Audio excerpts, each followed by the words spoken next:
예수님께서 이 땅에 오시기 위해서 아담을 통로로 사용하십니다. 아담을 하나님의 형상대로 지으시고 그 아담에게 갈비뼈를 취해서 하와를 지으셨고, 갈비뼈가 옆구리에 창에 찔리셔서 흘리신 물과 피로 거듭난 자가 되어지게 하는 진리를 담고 있다라. 예수 그리스도가 갈비뼈인 교회인 나를 위해서 물과 피를 흘리셨다라는 거예요.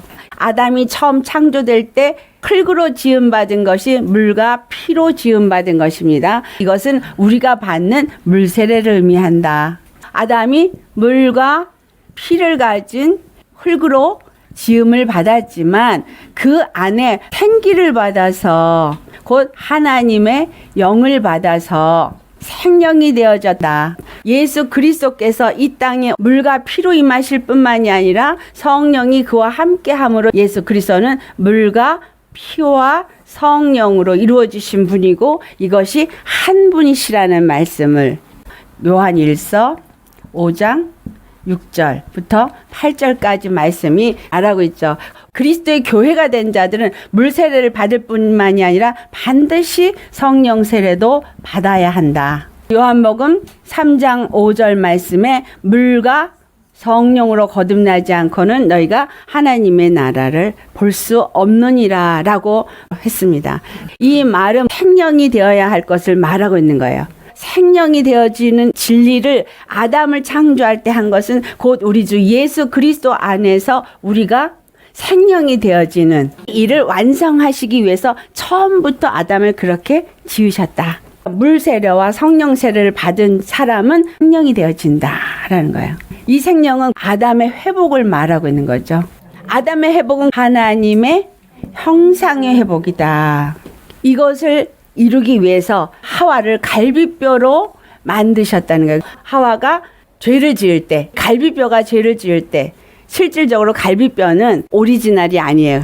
본체가 아니라는 거예요. 본체가 죄를 대신 그 짊어지게서 아담이 하와가 준 선악을 알게 한 나무 실과를 먹고 그도 죄인이 되어진 건 예수 그리스도가 그리스도의 교회를 위해서 죄를 대신 짊어지시고 우리를 위하여서 형상을 회복하는 길을 열어놓기 위해서 선악을 알게 하는 나무의 실과를 먹은 겁니다. 그래서 우리의 모든 죄를 다 짊어지셨습니다.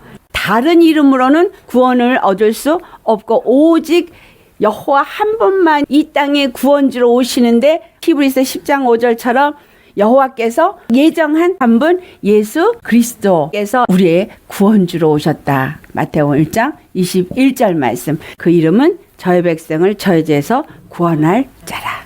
여호와와 예수는 한 분이신 거예요. 여호와께서 모든 것을 계획하시고 예수 그리스도를 이 땅에 보내시기로 작정하셨기 때문에 아담의 창조나 하와의 범죄나 이것들이 이루어진 것이다. 아담과 하와가 범죄를 하고 나니까 하나님이 약속을 하세요. 그 약속이 창세기 3장 15절의 말씀이에요. 같이 봉독합니다. 내가 너로 여자의 원수가 되게 하고 내 후손도 여자의 후손과 원수가 되게 하리니 여자의 후손은 내 머리를 상하게 할 것이요 너는 그의 발꿈치를 상하게 할 것이니라 하시고, 뱀이 여자를 속여서 범죄하게 했을 때 하나님은 이 뱀을 진멸하게 하는 일을 여자를 사용하신다는 얘기를 하고 있는 거예요. 여자의 후손과 뱀의 후손이 서로 원수가 되어진다. 여자의 후손이 아주 중요한 의미를 담고 있어요. 이 땅에 있는 모든 사람들은 남자가 아니에요. 여자예요. 이 땅에 남자와 여자를 있게 하신 이유, 이스라엘의 남자만 할례를 받게 하신 이유 같은 의미를 갖고 있어요. 남자는 예수 그리스도를 예표하는 것이고 여자는 그의 교회를 말하고 있는 거예요. 남자와 여자의 관계, 그리스도의 교회와 그리스도와의 관계를 말하는데 예수 그리스도의 이 땅에 오심을 여자의 후손으로 표현했다는 거예요. 왜 예수 그리스도가 여자의 후손으로 와야 했나요? 로마서 5장 12절 말씀, 아담의 죄가 아담의 후손에게 임한 건 아담의 씨가 계속해서 유전됐기 때문이에요. 그의 자손들이 다 그 씨를 받아서 인류가 이루어진 것이고, 여자는 다만 그 씨를 받은 밭의 역할을 할 뿐이라는 거예요. 이 의미, 그리스도의 씨를 받아서 경건한 후손을 낳는 게 여자인 거예요. 어떤 씨를 받느냐의 차이인 거예요. 아담의 후손에 속한 자들은 아담의 씨를 받아서 죄인을 낳는 거예요. 신앙생활을 하면서 나에게 뿌리는 씨가 생명의 씨가 아니라 육체의 씨라면, 사망의 씨라면 사망의 열매를 맺게 되어지는 거예요. 내 안에 마귀가 씨를 뿌리면 안 되는 거예요. 반드시 하나님이 뿌리셔야 되는 거예요. 예수 그리스도가 이 땅에 올 때 여인의 후손으로 온 이유는 아담의 후손으로 오면 우리의 죄를 사해 줄 수 없어요. 이 땅에는 의인은 없나니 하나도 없기 때문에, 아무도 하나님의 영광을 이룰 자가 없는 상태이기 때문에 이 땅에 구원은 없어요. 그래서 다른 종교 있을 수가 없는 거예요. 오직 죄를 사할 수 있는 것은 죄 없는 자가 와서 대신 대속 제물이 되어져야 합니다. 레위기 17장 11절 말씀이에요. 같이 봉독하겠습니다. 육체의 생명은 피에 있음이라. 내가 이 피를 너에게 주어 제단에 뿌려 너희의 생명을 위하여 속죄하게 하였나니 생명이 피에 있으므로 피가 죄를 속하느니라. 아멘. 피를 흘려야지만 되는 이유는 피에 생명이 있기 때문에, 우리 육체가 물과 피로 지어진 것은 육체의 생명이 있기 때문이에요. 율법은 육체의 제물을 요구했어요. 율법의 죄를 속해주기 위해서는 짐승의 피가 필요했던 거예요. 1년 된 짐승의 피. 그런데 짐승도 흠도 티도 점도 없이 온전한 거야만 되는 거예요. 짐승이 왜 피를 흘려야만 되냐 하면 우리 육체가 짐승과 똑같다 그랬죠. 육체로 지은 죄를 위해서 육체의 예법을 따라서, 율법은 육체의 예법이라고 그랬습니다. 짐승이 대신 죽는 거예요. 사람의 육체는 짐승과 일반이기 때문에 사람의 피를 흘리게 한 것이 아니라 짐승의 피를 흘리게 한 거예요. 1년 된 양을 잡든 1년 된 염소를 잡든 1년 된 것이 그 짐승의 피에 있는 생명이기 때문에 육체에 있는 동안에 지은 죄는 짐승이 흘린 피로 대신 대속이 되어지도록 한 것이 진리예요. 육체의 예법을 위해서 짐승을 아무리 잡아도 육체로 지은 죄만 해결되는 거예요. 그래서 완전한 제사가 될 수 없는 거예요. 만약에 짐승의 피 흘림이 영의 죄까지 다 깨끗하게 할 수 있다면 짐승 잡아서 계속 하게 했었겠죠. 왜 하필이면 짐승을 그렇게 잡았냐? 내가 짐승과 동일하니까. 우리 육체는 짐승과 동일해요. 그래서 우리의 육체의 죄를 사해주기 위해서 짐승이 대속제물이 될 수 있는 거예요. 안 그러면 짐승이 대속제물이 될 수 없죠. 물과 피가 있는 사람이 죄를 지은 거를 물과 피가 있는 짐승이 대신 죽어주는 거예요. 1년 된 걸 잡으면 1년 동안만 죄사함을 있는 거예요. 계속해서 피 흘림이 없으면 죄사함이 없다는 걸 가르쳐 준 거예요. 율법이 그림자라고 한 것은 참 것이 올 때까지만 존재하는 것일 뿐인 거예요. 로마서 5장 14절의 말씀이에요. 사람들에게 죄가 적용되고 있는 것은 아담에서부터 시작해서 모세의 율법 때까지가 죄의 기한인 거예요. 모세가 준 율법이 끝나는 그 순간은 예수 그리스도가 오셨을 때예요. 예수 그리스도가 십자가에 죽으시면서 더 이상 율법은 가치가 없어진 거예요. 율법이 죄가 죄된 것을 알게 한 거예요. 율법이 오면서 죄가 죄가 되게 한 거예요. 죄를 죄로 깨닫고 나니까 죄의 값인 사망 왔다는 걸 알고 사망에서 우리를 건져줄 메시아를 기다리게 만든 거예요.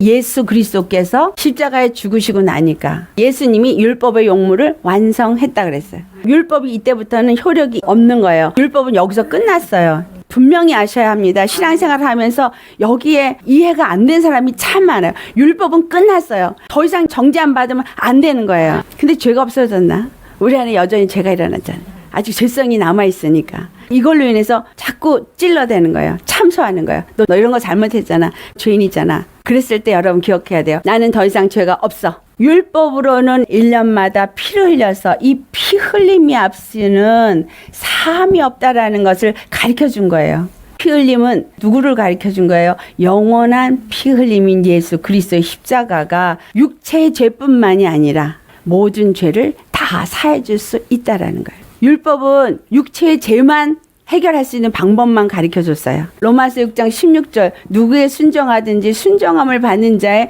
종이 되어진다고 한 것처럼 내가 사단에게 순종을 하니까 사단의 영이 들어온 거예요. 하나님의 영 대신 사단의 영이 들어오니까 사단이 갖는 마음을 가져서 우리가 다 교만해요. 그리고 사단의 속성이 들어온 거예요. 죄인이 되어져서 죄의 속성을 가진 자가 되어졌기 때문에 생각하는 자체가 죄예요. 뜻을 세워도 죄예요. 마음을 품어도 죄예요.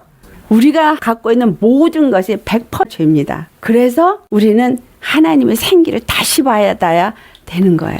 거듭났을 때 하나님의 영이 다시 우리 안에 들어와서 우리가 하나님의 영을 받았어요. 하나님의 속성을 가진 자가 됐는데 하나님의 속성이 있고 죄의 속성도 있고 이렇게 되는 거예요. 그래서 다툼이 일어나서 고린도전서 2장 14절로부터 3장 2절까지에 있는 세 사람의 역사가 있는 거예요. 얼마만큼 내가 하나님의 생명을 받고 믿음의 길을 가느냐에 따라서 육의 것을 벗고 예수님과 연합되어져서 얼마만큼 내 심령의 할례를 받아 마음이 변화를 받고 심령이 새롭게 되어지느냐에 따라서 신령한 그리스도인이 되어지는 거예요. 사단은 지금도 우리 안에서 계속 죄를 가지고 찔러요. 너 기도 못했잖아. 성경도 안 읽고 성경도 모르잖아.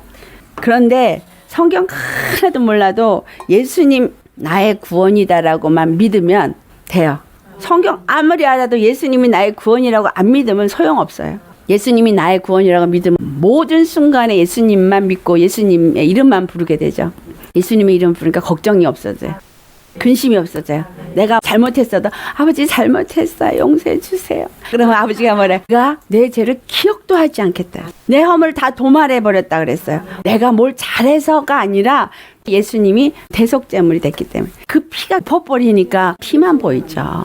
그의 피는 영원한 피니까 우리의 영, 우리의 혼, 우리의 몸으로 지은 모든 죄를 다 사해 줄 수 있는 거예요. 우리 영을 지은 원죄, 우리의 마음이 짓는 본죄, 또 우리의 육이 짓는 자범죄, 이 모든 것을 다 용서해 주셨다고 말씀하는 거예요. 피 흘림이 없이는 사함이 없는 이 율법을 주신 이유는 영원한 피 흘림의 제사를 예수님이 드리도록 하나님이 이미 계획했기 때문이에요. 히브리서 9장 22절 율법을 따라 거의 모든 물건이 피로써 정결케 되나니 율법을 따라서 성막도 피 뿌려서 거룩해지고 성소에 쓰는 기구들도 피 뿌림으로 거룩해지고 제사장도 피 뿌림으로 거룩해지고 모든 것이 피가 뿌려져야 거룩해진 것처럼 우리도 피가 뿌려져야 되는 거예요. 예수님의 피 흘림이 없은 즉 사함이 없는 거예요. 내 영혼이 죄를 깨달을 때 회개를 하는 것은 예수님의 십자가의 피 뿌림을 입는 거예요. 회개 없이는 피 뿌림을 입는 게 아니에요. 예수님 피를 뿌려주세요. 이렇게 기도한다고 피를 뿌리는 것이 아니라 죄를 깨닫고 회개를 해서 십자가에서 피 뿌림을 받은 사람은 더 이상 사망 권세가 우리를 주장할 수 없어요. 오직 예수님의 은혜 가운데 사는 자일 뿐입니다. 우리가 죄로 정죄함을 받는 건 예수님 십자가에서 끝났어요. 이 말 잘못 오해하면 죄 짓고 나는 자유해. 내 마음대로 육으로 살고 나는 자유해. 하면 안 돼요. 왜 아브라함이 아이를 자기 힘으로 할 수 있을 때 낳게 안 했는가? 내 육의 것은 없고 오직 주님이 하시옵소서. 주님이 아니면 안 됩니다라고 완전히 나를 내려놓은 상태일 때 주님의 씨가 뿌려지는 거예요. 하나님의 성령의 역사가 일어나는 거예요.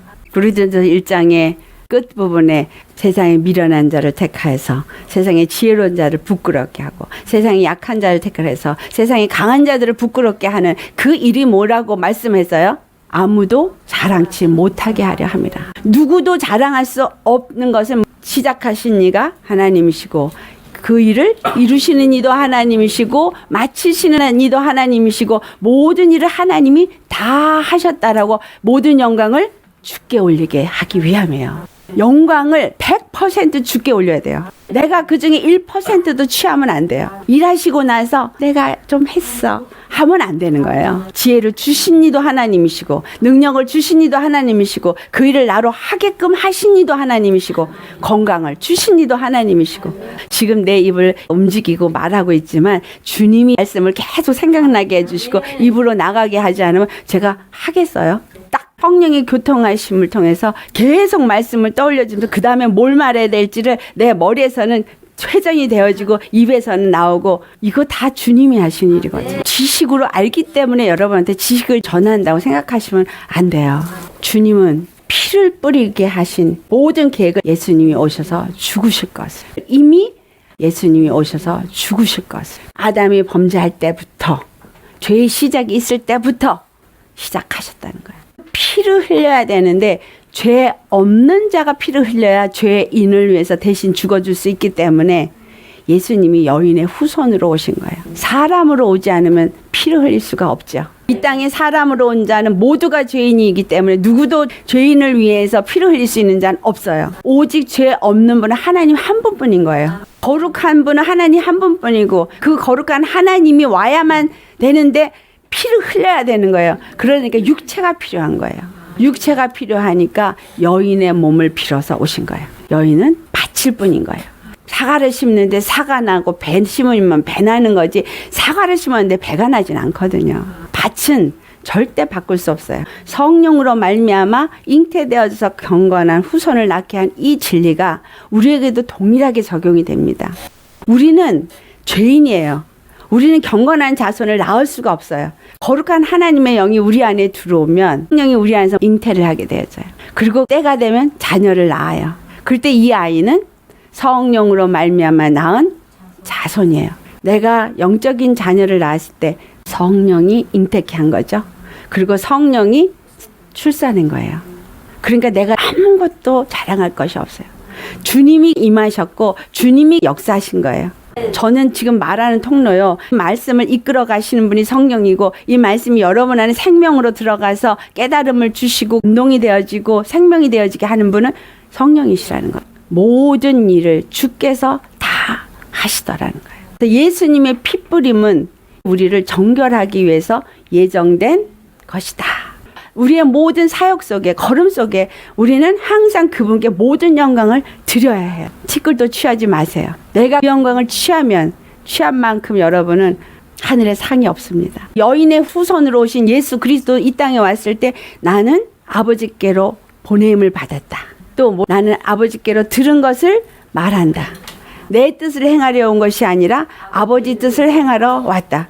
처음부터 끝까지 예수님은 아버지의 뜻을 위해서 왔고, 아버지의 뜻대로 사시다가 아버지의 뜻대로 죽으셨어요. 모든 것이 아버지 뜻대로였습니다. 그러면 우리가 예수 그리스도 안에서 그의 후손이 되었다면 우리도 똑같아야 되는 거예요.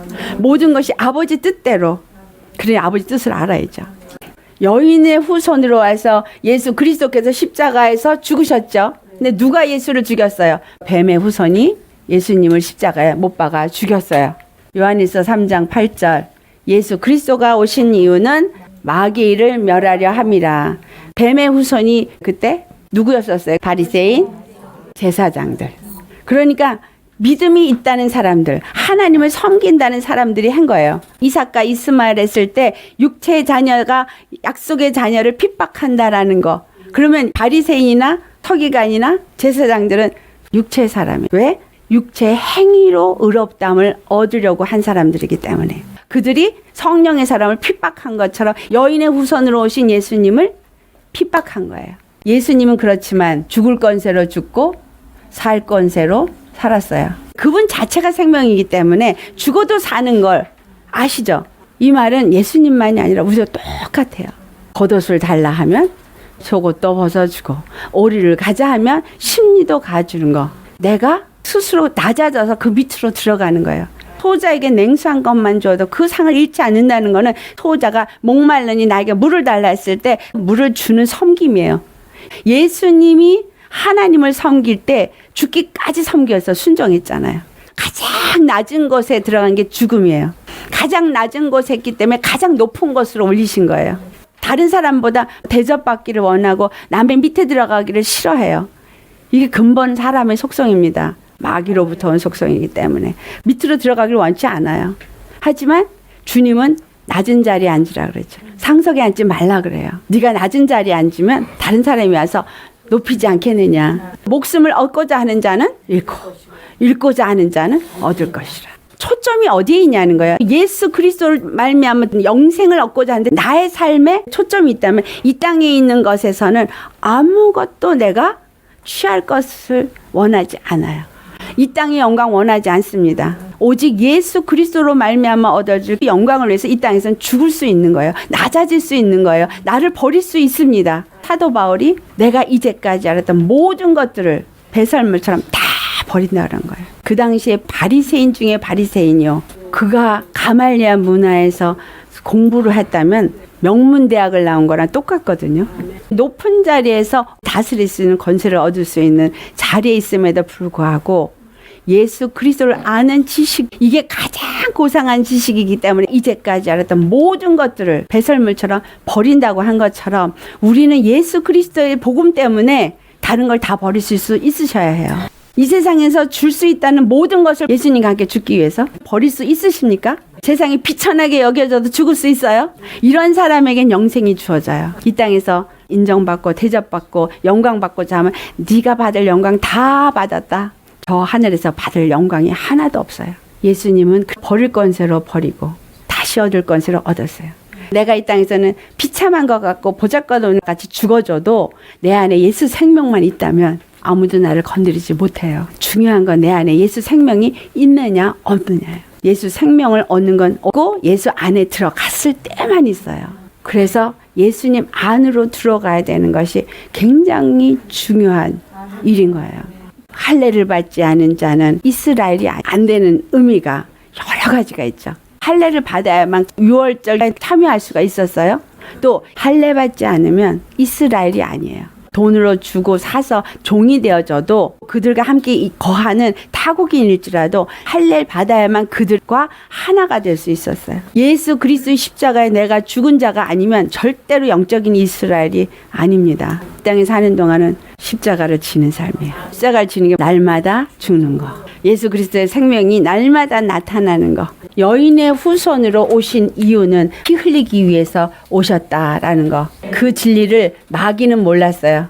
그래서 예수님은 십자가 못 박았지만 예수님은 십자가 죽으면서 마귀의 후손의 권세를 진멸했어요. 요한일서 3장 8절의 말씀이 이루어진 거예요. 마귀가 진멸함으로 인간은 구원받고 하나님의 영광은 회복되어졌다. 빌립보서 2장 8절에서부터 11절까지 말씀이 그가 죽으시고 부활함으로 인해서 하늘과 땅과 땅 아래 있는 모든 것들이 그 발 아래 무릎 꿇게 하시고 모든 입으로 예수 그리스도를 주라시나요 하나님 아버지께 영광을 돌리게 하였느니라.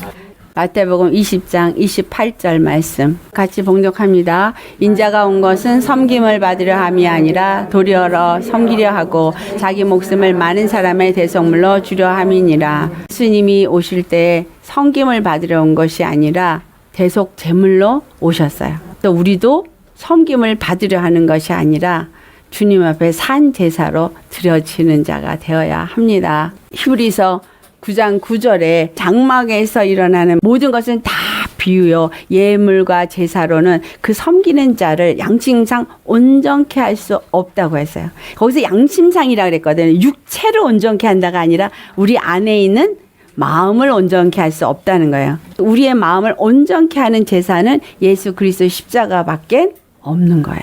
그는 물과 피만 임한 자가 아니라 성령도 함께 그 안에 임하신 분이기 때문에 물의 피가 아닌 영원하신 예수 그리스도의 피로 우리가 담대히 하나님 앞에 나아갈 수 있는 새롭고 산 길이 되어지신 거예요. 그분이 새롭고 산 길이라고 표현한 의미를 분명히 이해가 되시겠습니까? 그가 살아났기 때문에 새롭고 산 길인 거예요. 제사장이 드린 제사로 이루어지는 것이 아니라 오직 예수 그리스도의 피로만이 온전한 제사가 이루어진다라는 거죠. 예수님이 죽으셨을 때 저와 지성소 사이에 휘장이 찢어진 거예요. 하나님과 나 사이에 담이 없어요. 근데 우리는 기도하면서 담이 있는 것 같이 생각해요. 예수님 앞에 애교 많이 부리세요. 제가 하나님을 무서운 하나님으로 알았어요. 주님 앞에 기도 안 하면 혼날 것 같고 주일 성수 안 하면 혼날 것 같고 그래서 맨날 두려워 떨면서 신앙생활을 했거든요. 근데 성경 말씀이 열리고 보니까 구구절절이 사랑인 거예요. 이사야가 왜 이렇게 긴 거야? 66장이니까 얼마나 길어요. 그런데 그 이사야서가 사랑장인 줄은 미처 몰랐어요. 주님이 열어주니 사랑이 절절 흘러 넘쳐나는데 보배더라고. 요한복음이 신약의 보배인 것처럼 구약의 보배가 이사야서예요. 예수님을 너무나 구체적으로 말해주고 있기 때문에 여호와를 말한 것 같은데 전부 예수를 말하고 있더라는 거예요. 구약이 하나님의 사랑을 말한다는 걸 알고 나서부터 두려운 하나님이 사랑의 하나님으로 바뀌어졌어요. 예수님이 온 그 순간부터 율법은 나하고 상관없어요. 그랬다 어떤 분이 율법은 상관없고 복음만 있다 해서 신약만 다뤄요. 율법 앞에 서지 말라는 말이 아니에요. 유대인들이 율법을 지키는 그것보다도 우리가 더 잘 지켜야 된다는 말 있어요. 십계명으로 회개해 본 적 있으세요? 해보세요. 제1계명. 자, 여러분 속을 한번 들여다보세요. 내 안에 있는 신이 너무 많아요. 자식이 신이요, 돈이 신이요, 신이 너무 많아요. 그것 다 회개하셔야 돼요. 하나님은 오직 당신의 이름을 위해서 일하시는 분인데 그 일에 동참한 것이 아담이요 하와예요. 아담 안에 있는 모든 자들을 구원하기 위해서 예수님이 아담으로 오셔서 그 죄를 다 갚아주신 거예요. 모든 인류는 예수님을 믿으면 구원받아요. 사도행전 2장 38절 각각 예수 이름으로 세례를 받고 회개함으로 제사함을 받으면 성령을 선물로 주리라고 말해요. 각각이에요. 아담 안에서 있지만 각각 자기가 다 주인이 되어 있거든요. 그러니까 이 주인을 내려놔야 되는 거예요. 예수님을 주로 각각 모셔야 되는 거예요. 우리가 주님 안에서 온전하게 내가 제사함을 받았다는 것이 확신이 있는 사람은 두려움도 의심도 없어요. 이전 것은 지나갔으니 보라 새롭게 되었도다. 권합니다. 10계명 놓고 한 계명 가지고 회개하시고 회개하고 끝나면 안 돼요. 반드시 회개를 하신 다음에 그렇게 죄 짓도록 한 영들이 있어요. 그거 다 쫓아내야 돼요. 예수 이름으로 다 쫓아내시고 그 다음에 거기에 예수 피를 바르는 기도를 하시고 예수님의 사랑으로 채우셔서 예수님의 은혜로 우리가 구원을 받은 것을 아버지 앞에 영광을 돌리는 기도를 마무리로 해야 돼요. 회개하고 악한 영들 쫓아내고 피 바르고 그리고 사랑으로 채우고 영광과 존귀와 찬양을 올려드린 것까지 하셔요. 그래야 1계명에 대한 회개 끝나는 거예요. 그 다음에 두 번째 계명 또 그렇게 하세요. 그리고 처음 시작할 때 성령님 내게 회개형으로 임하셔서 그대로 회개할 수 있도록 하나하나 깨닫게 해달라고 하세요. 생각나게 해달라고 하세요. 그래서 엎드리면은 하나님이 생각나게 해주세요. 1계명에서 어긴 게 뭐가 있는지 옛날부터 다 떠올려주세요. 그러면 하나하나 낱낱이 회개를 하시고 1계명 끝 하면 그 다음에 2계명 그렇게 해서 회개를 하시는 거를 10계명까지 다 해보세요. 마태복음 1장 23절에 예수님이 임마누엘 했다는 걸 기억하세요. 내가 성전이 되어졌다는 얘기는 임마누엘 하셨다는 거예요. 내 안에 오신 거예요. 계시록 3장 20절 말씀 내가 문 밖에서 두드리노니 너희가 문을 열면 내가 들어가서 너와 더불어 먹고 너와 함께 거하리. 주님이 내 안에 거하기 때문에 나는 거룩한 성전인 거예요. 내가 거룩한 성전이기 때문에 함부로 여기에 더러운 거를 담으면 안 되는 거예요. 더러운 생각, 더러운 마음 이런 거 여기 담으면 안 되기 때문에 끊임없이 주님은 회개하기를 원하신다는 거예요. 회개하셔야 합니다. 그 회개가 나를 거룩하게 만들고요. 회개하고 제사함을 받은 후에 성령을 선물로 받아요. 성령이 점점 내 안에 임하면서 말씀이 더 깨달아지게 되어지고 더 굳건한 믿음이 생겨지게 됩니다. 로마서 5장 12절부터 21절을 가보겠어요. 같이 로마서 5장 12절부터 우리 봉독하겠습니다. 그러므로 한 사람으로 말미암아 죄가 세상에 들어오고 죄로 말미암아 사망이 들어왔나니 이와 같이 모든 사람이 죄를 지었으므로 사람이 모든 사람에게 이르러느니라. 여기까지 일단 죄가 들어왔죠. 그리고 죄로 말미암아 사망이 왔습니다. 이건 첫사람 아담에게로부터 말미암은 것입니다. 그 다음에 13절 죄가 율법이 있기 전에도 세상에 있었으나 율법이 없었을 때에는 죄를 죄로 여기지 아니하였느니라. 그러나 아담으로부터 모세까지 아담의 범죄와 같은 죄를 짓지 아니한 자들까지도 사망이 왕노릇하였나니 아담은 오실 자의 모형이라. 그러나 이 은사는 그 범죄와 같지 아니하니 곧 한 사람의 범죄로 인하여 많은 사람이 죽었은즉 더욱 한 사람의 은혜와 또한 한 사람 예수 그리스도의 은혜로 말미암아 선물은 많은 사람에게 넘쳤느니라.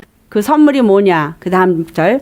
또 이 선물은 범죄한 한 사람으로 말미암은 것과 같지 아니하니 심판은 한 사람으로 말미암아 정죄에 이르렀으나 은사는 많은 범죄로 말미암아 의롭다 하심의 이름이니라. 아멘. 사망으로 말미암아 사망이 왕노릇을 했고 정죄에 이르러서 사망 권세 아래 종이 되었습니다. 하지만 예수 그리스도 한 사람의 은혜로 말미암아 의롭다함을 얻는 선물을 받았습니다. 17절. 한 사람의 범죄로 말미암아 사망이 그 한 사람을 통하여 왕노릇 하였은즉 더 은혜와 의의 선물을 넘치게 받은 자들은 한 분 예수 그리스도를 통하여 생명 안에서 왕노릇 하리로다. 생명을 얻었어요. 그리고 생명 안에서 왕이 되었어요. 신분 변화가 확실하게 이루어졌어요. 종이었던 자가 왕이 되었습니다. 자기의 정체성을 확실히 알아야 돼요. 나는 죄의 종이에요? 아니면은 생명의 왕이에요? 생명의 왕이면 생명의 권세가 나타나야 되는 거죠. 왕은 그 권세를 휘두르는 사람이에요. 내가 생명 안에서 왕노릇하면 생명을 사용할 줄 알아야 돼요. 그러면 사망 권세 왔을 때 생명을 갖고 있으면 안 무서워요. 이까짓 거 아무것도 아니에요. 왕권을 사용하세요. 그 다음 그런즉 한 범죄로 많은 사람이 정죄에 이른 것까지 한 의로운 행위로 말미암아 많은 사람이 의롭다 하심을 받아 생명에 이르렀느니라. 한 사람이 순종하지 아니함으로 많은 사람이 죄인 된 것 같이 한 사람이 순종하심으로 많은 사람이 의인이 되리라. 여기서 보면 첫사람 아담은 불순종을 했어요. 예수님은 순종을 했어요. 우리에게 생명의 왕이 되어주시고 우리로 그 왕권을 갖게 하기 위해서 순종을 한 거예요. 내가 생명을 얻고 생명 안에서 왕노릇을 하려면 반드시 순종을 해야 된다는 거예요. 불순종은 죄와 사망을 가져오는 거예요. 그래서 순종이 제사보다 나은 것입니다. 20절 율법이 들어온 것은 범죄를 더하게 하려 함이라. 그러나 죄가 더한 것에 은혜가 더욱 넘치느니라. 율법 앞에 섰을 때 내 죄가 더 드러나게 하기 위함이니까 죄가 더 드러나게 하는 것은 은혜가 더하게 하는 거예요. 죄를 발견했을 때 그 죄 때문에 나는 이제 죽게 되었구나 그러고 죄의식으로 들어가는 게 아니라 은혜가 더욱 넘치셔야 되는 거예요. 여기는 뭐예요? 그 불순종의 죄를 율법이라는 것이 드러내요.